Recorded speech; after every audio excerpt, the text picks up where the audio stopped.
मणिपुर में जो बीरेंद्र सिंह का इस्तीफा हुआ है वो उनकी कोई मृत आत्मा जागी नहीं है। ये बहुत सोचा समझा और मजबूरी में लिया हुआ फैसला है। मणिपुर की कल से असेंबली सेशन शुरू होने वाला था और वहां पर उनके खिलाफ अविश्वास प्रस्ताव आने वाला था जो वो शर्तिया हर कीमत पर हारते, क्योंकि उनका अपनी पार्टी तक में जबरदस्त विरोध है।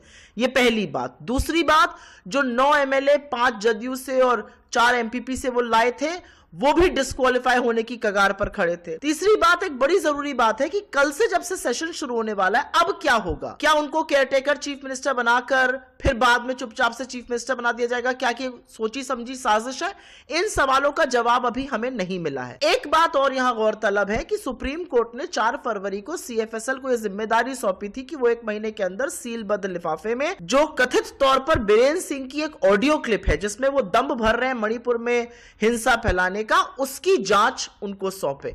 लेकिन मैं अभी भी मानती हूं कि मणिपुर को जलते हुए लगभग 2 साल हो गए और मणिपुर को उसके हाल पर छोड़ने का काम नरेंद्र मोदी ने किया है, अमित शाह ने किया है।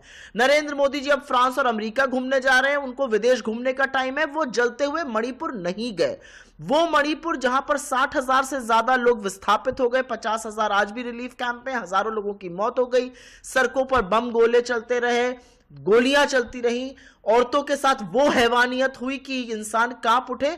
उस मणिपुर के हालातों के जिम्मेदार, वो उस हैवानियत के जिम्मेदार नरेंद्र मोदी खुद हैं। हमारा अपना मानना है और ये एक असलियत है कि आज का जो इस्तीफा है, मजबूरी में ही दिया इस्तीफा, वो इस बात का सबूत है कि मणिपुर के हालात बहुत खराब हैं। इन हालातों से कब तक मोदी जी भागेंगे?